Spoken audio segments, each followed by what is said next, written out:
Hello guys, in this video I am going to show you how to add sub-events to your events on the Pockit application.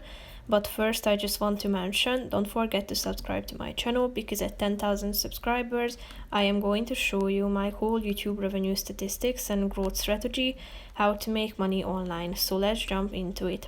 First of all, open the application on your phone.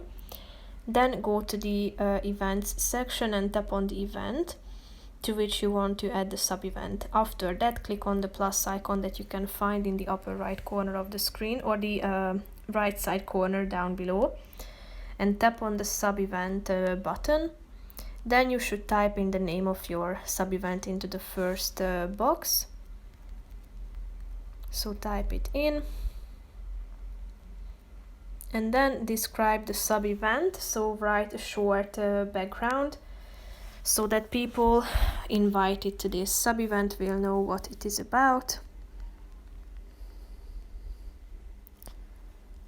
And then you should select or enter a reference actually, but it's totally optional. As you can see, you can add as many as you want to by tapping on the add reference button.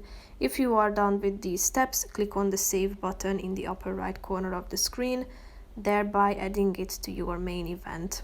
As you can see, it has been created successfully, so if you tap on it, you can edit it by tapping on the three dots icon in the upper right corner of the screen. So that's pretty much it for this video, guys. See you in the next one. Bye bye.